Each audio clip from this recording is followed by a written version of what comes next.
Assalamu alaikum. Congratulations, everybody from Meritorious Public College, Rangpur. Meritorious Public College, Rangpur. So today we are going to learn on narration or speech, and this topic is included in the second part, intermediate. HSC part of grammar, narration or speech. Narration or speech means এর অর্থ হচ্ছে যে উক্তি। উক্তি বলতে কি, কোনো ব্যক্তি যখন কোনো একটা বিষয়ের উপরে কথা বলে সেটাই হচ্ছে উক্তি। অর্থাৎ সে তার নিজের সম্পর্কেও বলতে পারে, আবার অন্যের সম্পর্কেও বলতে পারে। তো যেটাই বলবে সেটাই উক্তি। এই ন্যারেটিভ স্টাইলটাকে আমরা ন্যারেশন বা স্পিচ বলতে পারি। সো আধুনিক গ্রামার অনুসারে আসলে ন্যারেশনকে স্পিচও বলা যায়, কারণ স্পিচ মানে হচ্ছে বক্তব্য। সাধারণত বক্তা যেটাই বলে সেটাই স্পিচ। আর বক্তার কথাটাকে যদি আমরা পরবর্তীতে এটাকে বর্ণনা করি কিভাবে, ডিরেক্ট অ্যান্ড ইনডিরেক্ট, একটা প্রত্যক্ষ আর একটা পরোক্ষভাবে যদি বর্ণনা করি তাহলে সেটাই হবে একটা প্রত্যক্ষ ন্যারেশন, একটা ডিরেক্ট ন্যারেশন, আর একটা হচ্ছে ইনডিরেক্ট ন্যারেশন। সো আমাদের ইন্টারমিডিয়েটের যে এই স্পিচটা রয়েছে, এই স্পিচটা অর্থাৎ ক্লাস 9-10-এ আমাদের যেটা করতে হয়েছে সেটা হচ্ছে যে how to make direct to indirect a passage on narration. ন্যারেশনের উপরে একটা প্যাসেজ থাকে, কিভাবে এটা ডিরেক্ট থেকে ইনডিরেক্ট করা যায় সেটাই শুধু ক্লাস অর্থাৎ 9-10-এ ছিল, এবং এসএসসিতে এই সিলেবাসের মধ্যে ইংলিশ সেকেন্ড পার্টে ছিল। নাও ইন্টারমিডিয়েটে আমাদের এইখানে উভয় দিক থেকে পরীক্ষায় আসতে পারে। if we follow the previous questions, any kinds of words, then we see that direct to indirect and indirect to direct both has come. অর্থাৎ উভয় দিক থেকে এসেছে। ডিরেক্ট থেকে অনেক সময় ইনডিরেক্ট করতে হয়েছে, বা ইনডিরেক্ট থেকে ডিরেক্ট করতে হয়েছে। সো এই ন্যারেশনটা most of the student are weak, অধিকাংশ ছাত্রছাত্রী উইক ইন ন্যারেশন, ন্যারেশনের উপরে দুর্বল, because they do not know how to make a passage narration, যে কিভাবে একটা প্যাসেজ ন্যারেশন তৈরি করা যায় এটা ভালো করে তারা they can not realize it properly, অর্থাৎ তারা এটা সঠিকভাবে উপলব্ধি করে না যে which speaker and which listener in the passage. So আমাদের এইখানে প্যাসেজের মধ্যে কে স্পিকার কে লিসেনার এটাকে অ্যাট ফার্স্ট আইডেন্টিফাই করতে হবে। স্পিকার এবং লিসেনারকে অ্যাট ফার্স্ট যদি আমরা অর্থাৎ আইডেন্টিফাই করতে পারি, then we can solve in the passage or narration easily. আমরা অর্থাৎ প্যাসেজ ন্যারেশনটাকে খুব সহজভাবে আমরা ডিরেক্ট থেকে ইনডিরেক্ট করতে পারবো। তো অ্যাট ফার্স্ট এই student have to learn how to make a sentence narration, অর্থাৎ ডিরেক্ট টু ইনডিরেক্ট। একটা স্টুডেন্টকে সর্বপ্রথম আগে শিখতে হবে সেন্টেন্স ন্যারেশন, কিভাবে সেন্টেন্স একটা ডিরেক্ট থেকে ইনডিরেক্টে পরিণত করা যায়। দেন এটা যখন আমরা জানি যে সেন্টেন্স ভাবগত দিক থেকে যে 5 প্রকার, এই 5 প্রকার সেন্টেন্সকে আমরা যদি ন্যারেশন আকারে আমরা অর্থাৎ ডিরেক্ট থেকে ইনডিরেক্ট করতে পারি, দেন এটা যদি 100% একটা স্টুডেন্টের মাঝে থাকে যে আমি 5 প্রকার সেন্টেন্সকে ডিরেক্ট থেকে ইনডিরেক্টে রূপান্তরিত করতে পারছি, তাহলে তার জন্য প্যাসেজ ন্যারেশন করাটা সো ভেরি ইজি হয়ে যাবে। কারণ প্যাসেজ সেন্টেন্স ন্যারেশন যদি সে শিখে ফেলে তাহলে সে 80% শিখলো, দেন 20% নির্ভর করবে প্যাসেজ ন্যারেশনটাকে কিভাবে একাধিক সেন্টেন্সকে একটা মিনিংফুল একটা প্যাসেজে তৈরি করা। তো আমরা এখানে একটা আমরা অর্থাৎ এক্সাম্পল দেখতে পাচ্ছি যে direct and indirect. Tasfiha said, I I want to take tea. Tasfiha বলল যে আমি চা লইতে চাই। তাহলে চা, টেক টি, আসলে আমরা জানি I want to take tea.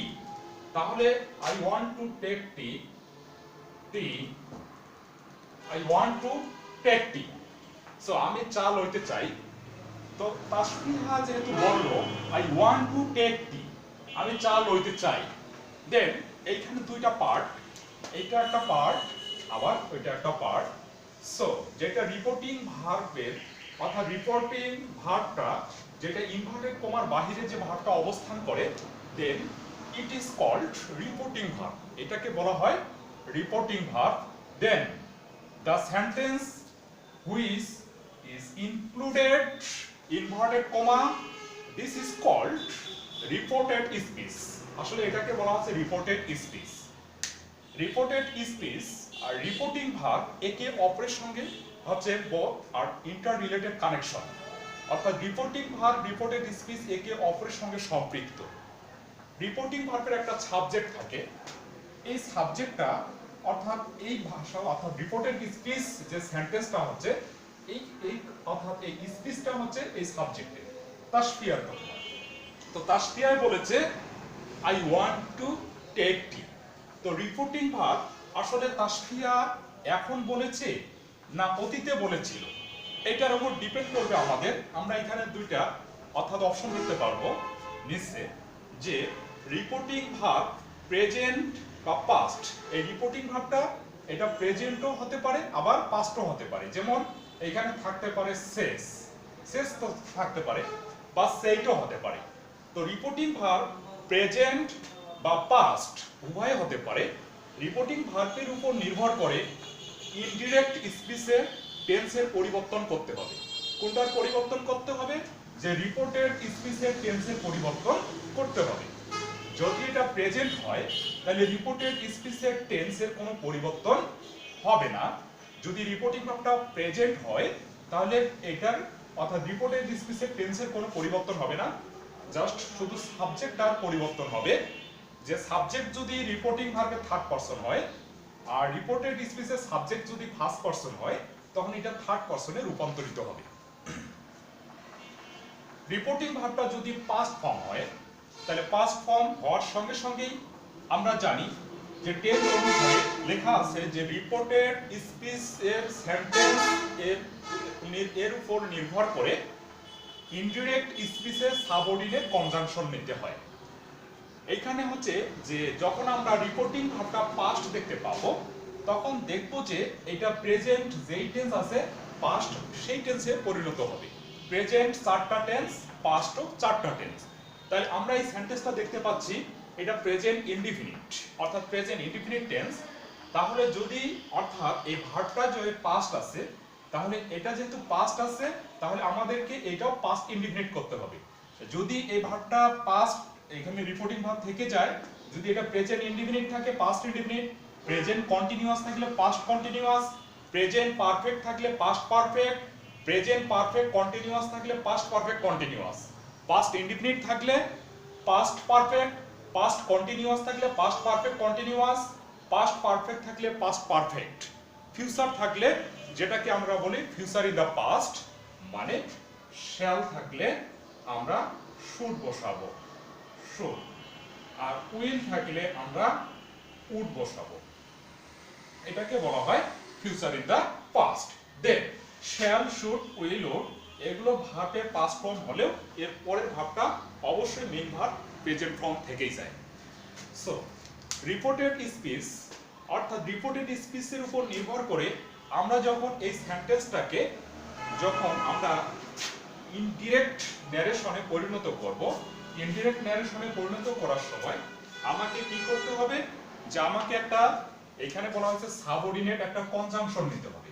তাহলে সাবঅর্ডিনেট কনজাংশনটা আমি নিব, অর্থাৎ এটাকে যেহেতু রিপোর্টেড স্পিচকে আমাকে দুই ভাবে চিনতে হবে। একটা হচ্ছে রিপোর্টেড স্পিচটা কোন টেন্সে আছে, এক, দুই নম্বর হচ্ছে রিপোর্টেড স্পিচটা কোন সেন্টেন্সে আছে। এটার টেন্স রিপোর্টিং ভার্বের উপর নির্ভর করে আমরা ইনডিরেক্টকে যখন ইনডিরেক্ট স্পিচ রূপান্তরিত করব, রিপোর্টের ভার্বটার উপর নির্ভর করে আমরা রিপোর্টেড স্পিচের টেন্সের পরিবর্তন করব। দেন যখন আমরা দুইটা অংশকে আমরা জয়েন দিয়ে একটা সেন্টেন্সে আমরা রূপান্তরিত করব, যেটাকে ইংলিশে বলা হচ্ছে কমপ্লেক্স সেন্টেন্স। যে এক কমপ্লেক্স সেন্টেন্সে যখন রূপান্তরিত করব, তো আমাদেরকে এই জায়গায় একটা কনজাংশন নিতে হবে। তাহলে কনজাংশনটা নির্ভর করবে আমাদের এই সেন্টেন্সটার উপরে, অর্থাৎ ভাবতে হবে যে টেন্স ভাবা যাবে না। যখন আমরা কনজাংশনটা নিব তখন আমাকে ভাবতে হবে যে আসলে এটা কোন সেন্টেন্সে আছে, যে আসলে সেন্টেন্সটা অ্যাসার্টিভ, সেন্টেন্সটা ইন্টারোগেটিভ বা অপটেটিভ বা ইম্পারেটিভ বা এক্সক্লামেটরি। দেন আমরা জানি যে আই ওয়ান্ট টু টেক টি, এই সেন্টেন্সটা হচ্ছে অ্যাসার্টিভ। তো যদি সেন্টেন্সটা অ্যাসার্টিভ হয়, তো এই রিপোর্টিং ভার্বের সাবজেক্টের সঙ্গে এই সেন্টেন্সটাকে আমরা সংযোগ দেওয়ার ক্ষেত্রে এই জায়গাটায় আমরা একটা দ্যাট নিব, অর্থাৎ অ্যাসার্টিভ হলে আমরা দ্যাট নিব। আর সাধারণত যে প্রত্যেকটা সেন্টেন্সে যে সংযোগ দেওয়ার ক্ষেত্রে ইন্ডিরিকে দ্যাট হয় এমন কিন্তু নয়। যেমন সেন্টেন্সটা যদি ইন্টারোগেটিভ হতো, এইখানে কখনো দ্যাট বসবে না। যেহেতু ইন্টারোগেটিভ সেন্টেন্স দুই ভাবে গঠন হতে হয়, একটা হচ্ছে অক্সিলিয়ারি ভার্ব দিয়ে আর একটা হচ্ছে ডাব্লিউএস কোশ্চেন দিয়ে। সো অক্সিলিয়ারি ভার্ব দিয়ে যখন শুরু হবে তখন আমরা এই জায়গাটায় নিব ইফ। আর যদি সেন্টেন্সটা যদি আমাদের ইন্টারোগেটিভ যুক্ত, যদি ডাব্লিউএস যুক্ত ইন্টারোগেটিভ হয়, তাহলে ডাব্লিউএসটাই আমরা কনজাংশন হিসেবে নিব এবং পরবর্তী সেন্টেন্সটা আর অ্যাসার্টিভ রাখবো না। পরবর্তী সেন্টেন্সটা আমার ইন্টারোগেটিভ রাখবো না, পরবর্তী সেন্টেন্সটা আমরা অ্যাসার্টিভ সেন্টেন্সে রূপান্তরিত করব। কারণ যে আমরা এখানে দেখব যে তাসফিহা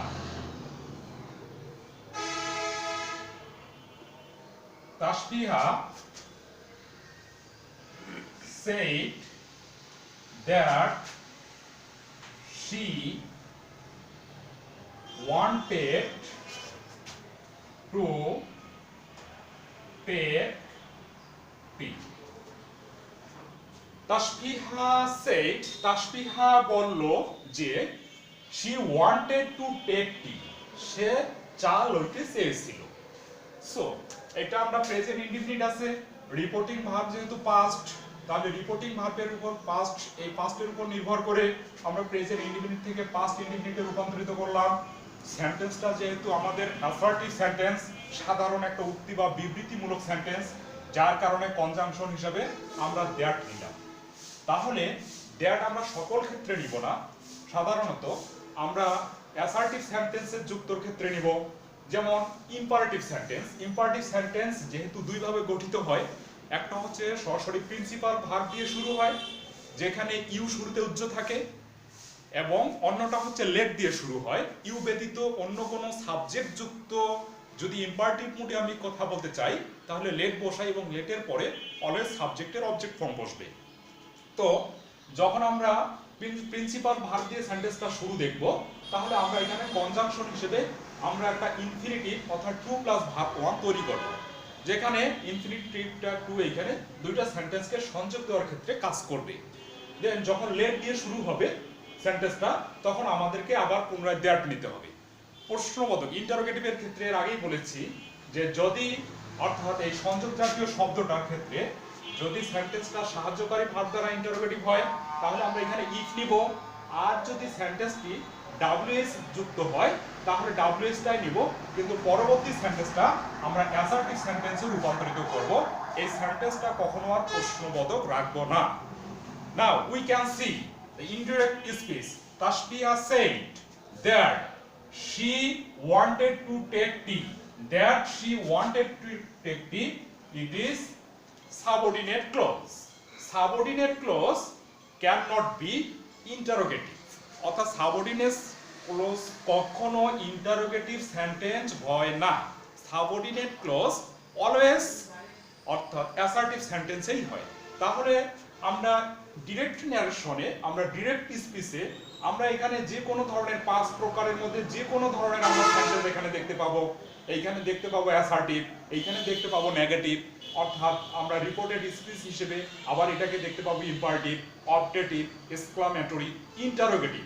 দেন যখন আমরা ইনডিরেক্ট স্পিচে পরিণত করব, প্রত্যেকটা সেন্টেন্সেই জাস্ট একটা সেন্টেন্সে রূপান্তরিত হবে সেটা হচ্ছে assertive.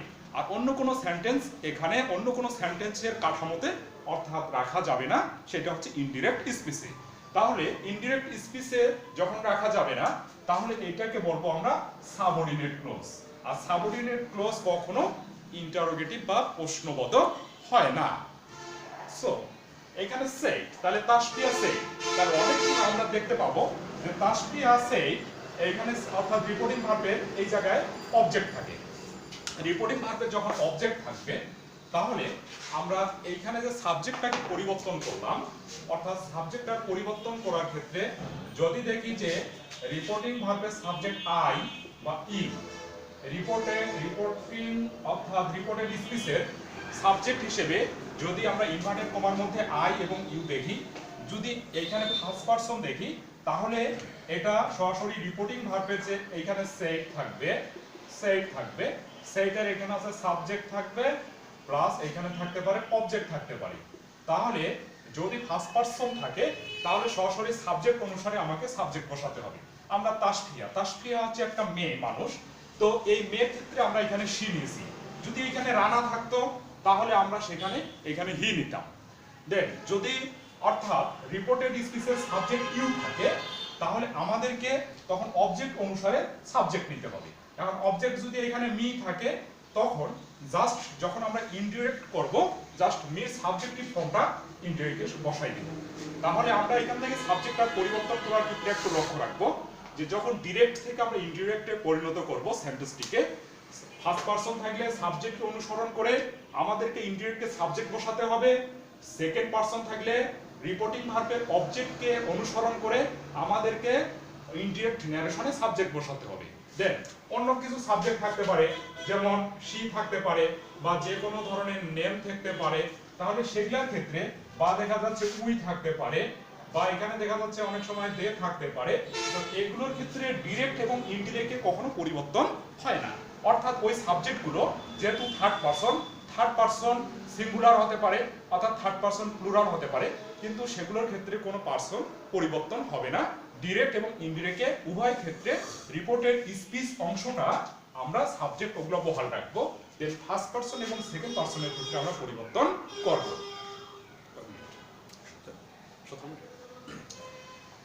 So this is a short suggestion, this is a short class. Then see you again next class, and we will discuss about narration. Next class will come to visit our meritorious college Rangpur.